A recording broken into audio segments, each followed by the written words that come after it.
When is a painting finished? It's a question we often ask ourselves as artists. Well, I do. And then sometimes the reply is, maybe I need to do more in that painting. And sometimes it's, yay, it's done. Hi, I'm Serena, abstract artist. Welcome to the channel and my painting process. I'm here in the studio nook where I am painting from inspired walks, and in the last episode it was my garden and there was a fox in the garden. And this is the resultant painting. Now, is it a finished painting? I mean, it's an abstract painting, so there's not a visible fox.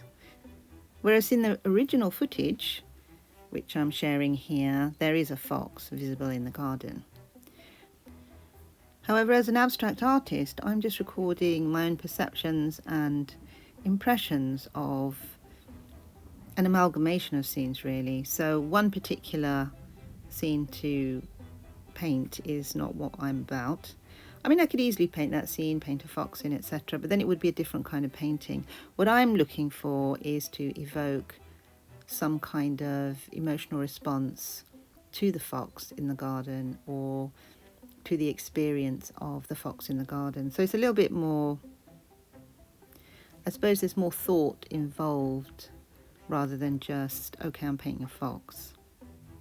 And I thought I need to develop the painting a little bit more and add in some contrast, alluding to the contrast between what we perceive as something cute and, wow, a little fox, and the actual lifestyle of the fox.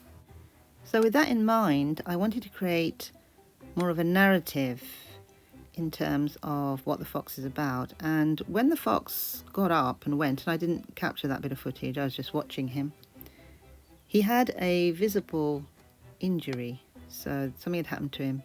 He'd either been knocked over, or perhaps he'd fallen, or he'd been in a fight, or he had a disease of some sort. And you can't really approach animals, wild animals that is.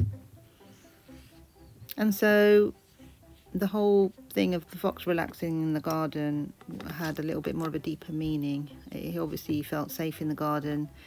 He was injured, but he felt safe. So that was quite nice. And it just made me think that there are some small spaces where wildlife can feel safe in the city, specifically people's gardens, I suppose, where there are no predators. And then where he went from there and where he lives, I mean, there's lots of green spaces in and around the city anyway, and specifically around where I live. So there's probably a few spaces he can live in. But you don't really know anything much about wildlife unless you really look into it. So I wanted with the painting to give a deeper meaning to the fox, because obviously gardens are very important for foxes, and perhaps people feeding them on and off, or them being able to get food. And that's what I wanted to, I suppose, bring to the painting. I wanted to bring a more of a rounded conclusion, rather than, okay, it's just a fox sitting in the garden. It's about the fox's spaces and how the gardens are spaces for foxes.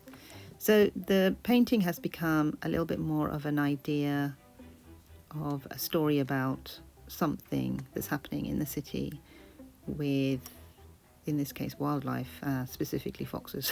So it's not just about one fox, it's about foxes, I suppose. Now, will there be any foxes in this painting? That is, again, debatable, because in whatever it is going to come out in the painting. And I'm just like carrying on in a kind of a fun way, adding in colour. And what I don't really like is to add in too much brown, or too much black, or anything like that. I don't actually usually add black at all. I try to make black with the colours, so it's usually a very dark brown or a very dark blue, rather than a black anyway. So in this instance, I've mixed so in the palette, let me talk about the palette first, I suppose. In the palette I had an alizarin crimson, and I've mixed that with an intense blue and a bit of yellow, lemon yellow it was, and that sort of creates a kind of a darker tone, a kind of a browny tone. But then if you eliminate the yellow, you get more of a blue tone or a red tone. So that's what I was going for. I was going for something a little bit more colourful, not just, you know, green or yellow. So in the initial painting, in the last episode, if you want to go back and have a look, I was thinking about the light and the way the light fell in the garden, and the garden was chaotic, lots of bushes and twigs and things, and that's because there's a sort of a wild space there, and it's specifically left for animals to roam around. And so I wanted to capture the light in the garden, and I wanted to capture some kind of fox colour, but not fox colour necessarily, because in the video he was very sort of browny, and he kind of merged into the background. So I kind of wanted to brighten him up a bit and sort of bring him to the foreground, so some sort of red represented him at that point. However, obviously the painting was great in itself. It's exactly what it was going to be. But I wanted to, like I said, add in this story about the fox, what might happen to him, where he might go. But the fact that he resides really in between gardens, so maybe he's in my garden sometimes, maybe he's in another garden sometimes.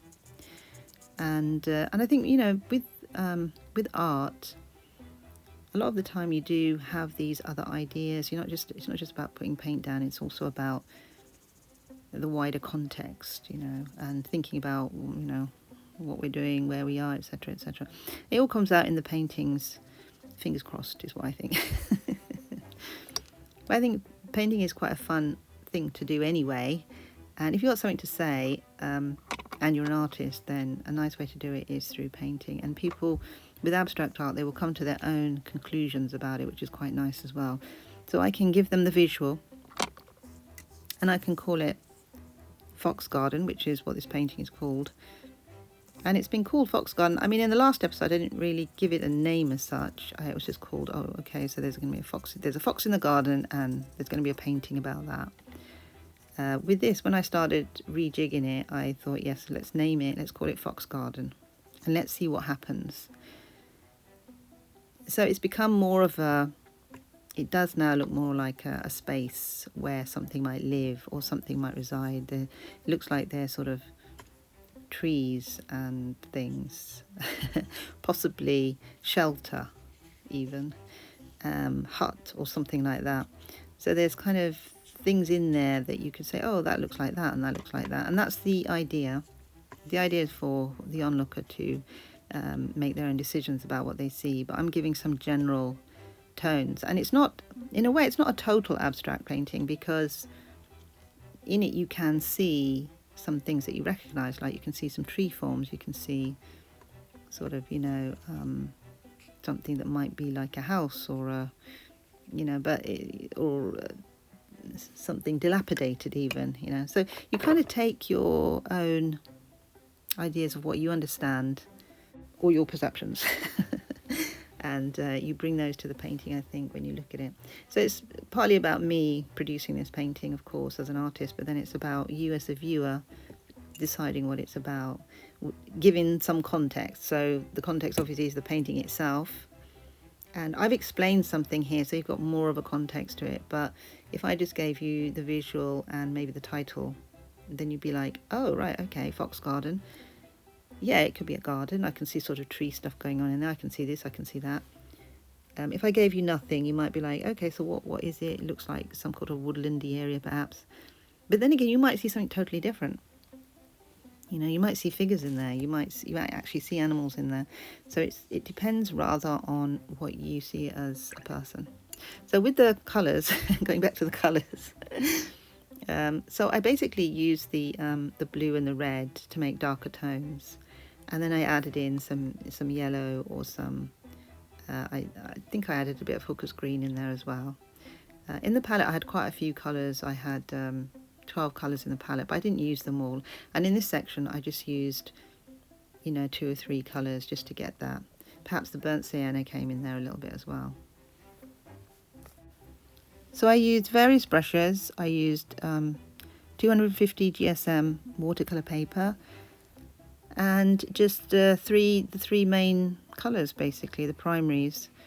So intense blue, alizarin and lemon yellow. And I think it's finished. You can do more on this if you wanted to, but I'm going to call it a day because I feel the painting is done. And thinking about orientation, you could have it sort of horizontal like this, or you could have it portrait vertical. And it's kind of up to the artist initially as to how they want to present, but then you as the viewer can decide which way up you like it best.